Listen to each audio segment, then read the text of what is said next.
can't even answer this question without welling up, man. I'm a mama's boy. My mother tried her best. She tried her ultimate best to give me a great life, and she did an awesome job. She did a phenomenal job. I was about 5 years old when I was in daycare, and she came to pick me up in this big hat. She had a big hat on, a huge hat on. And I didn't notice it at the time, but she didn't have any hair underneath. I remember her having to take like 2 buses to work, 2 buses to come back and pick me up. And so when she comes in and walks in with that big hat, I'm just like curious, like, what is that? Like, why does she have a hat on? And then when I asked her about it, she told me, she's like, yeah, I have cancer right now. But in her mind, I'm sure she was very scared of, like, you know, what she was going through. And I think that's why I get emotional, because she didn't show it.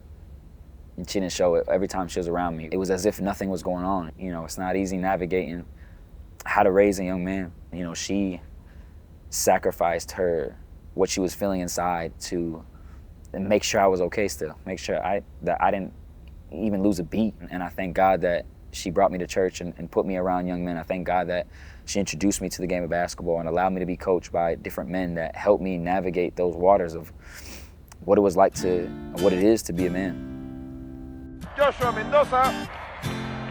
Hay aplausos por el sector izquierdo, donde se aglomera toda la barra de La Salle y convierte ambos. Joshua Mendoza, ¿qué serie te estás jugando? The only reason why I went to go play internationally was because I didn't know what to do here. I struggled a lot with my path. I didn't know what I wanted to do. I went back to my roots, essentially, and I went back to Peru. I wasn't contracted from college to go there. I went on my own dime to go over there to give myself a shot, just to experience playing professionally. I ended up winning 2 national championships while I was there.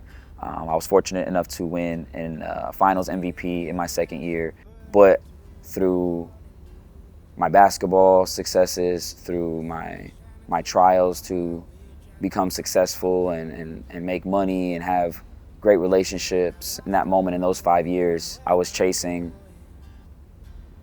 everything else but God. Women, I was chasing drugs, I was chasing satisfaction for my own personal gain.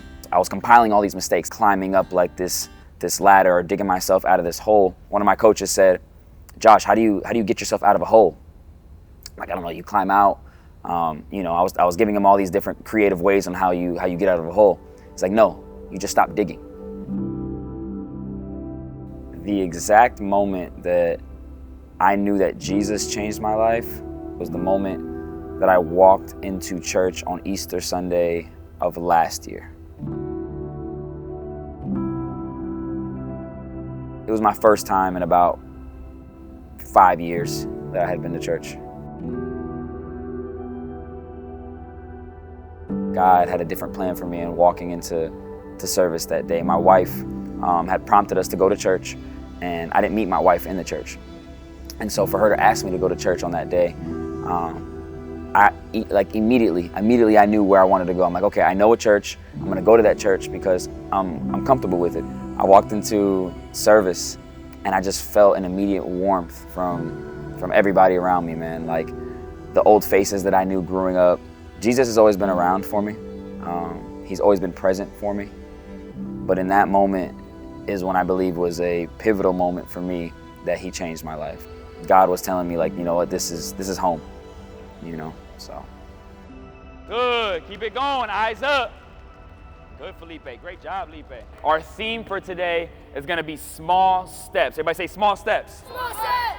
God allowed me to do what I love. He was propelling me. He was giving me momentum to do what I'm ultimately doing today. All right, the quote I have says, the journey of 1,000 miles, okay, begins with one small step, okay? So to those people who just feel like you have to be perfect to go to him, there's never gonna be a perfect scenario. Because even today as a Christian, as a believer, as someone who loves Jesus and who wants him to lead my life, I'm far from that.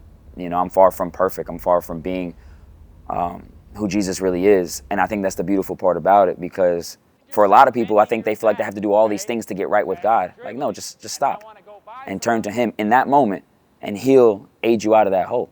He'll provide that assistance you need to get out of that hole instead of you trying to control everything to get out. One dribble, cross, switch hands, okay? So you know, for me, I remember my first coach. You know, my first basketball coach, I will remember to the day I die. And a lot of times I'm someone's first basketball coach. And that's very important because for a bunch of youth athletes, like they are the foundation of their growth, you know, not just in the sport that they play, but in life.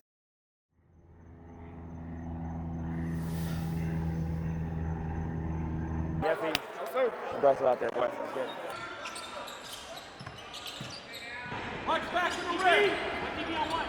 March back to the red. I want.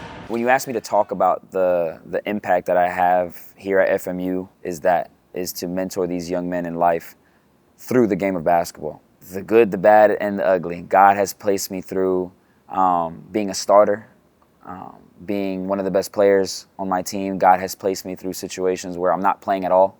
And then when you talk about off the court, that's a whole different ballgame. Off the court, God has taken people from me. I've lost a lot of people. I've gained a lot of people. And through those losses and gains, I've learned how to help these young men truly cherish like what it is that they have in front of them, because tomorrow it can be gone.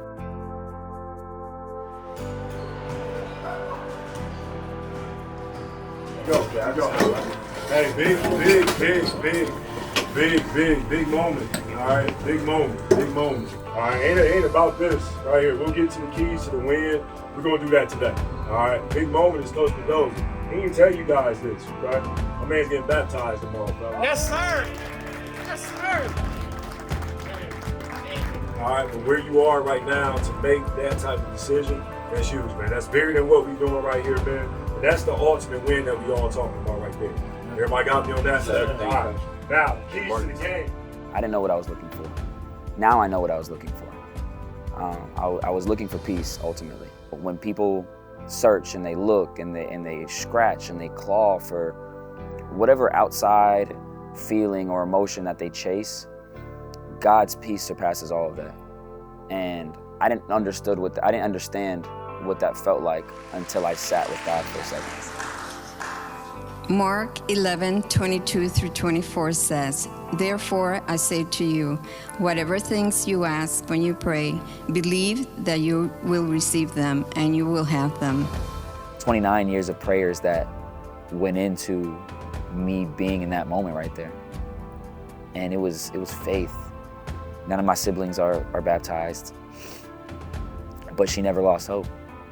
She never lost faith. One of my prayers for over 20 years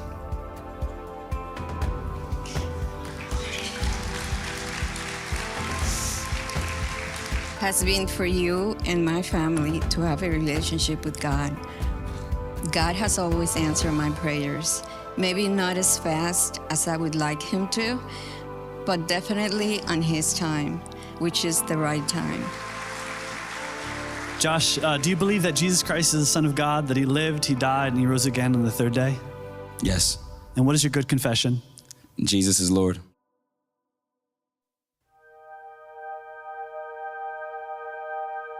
Oh, I am more than a name.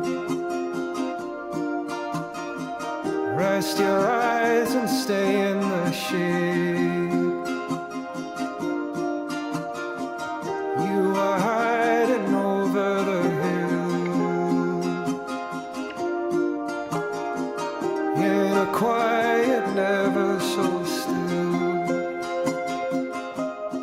For all those that are gonna watch this documentary, know that I cried like a little baby, and that Ben's questions, propelled me to give people the real side of me. For those watching, it is raw, it is uncut, but I'm very happy, I'm very content with what we did. And Ben, you do an awesome job once again of giving the real, making sure that people are getting the real. Thank you, man. I appreciate it.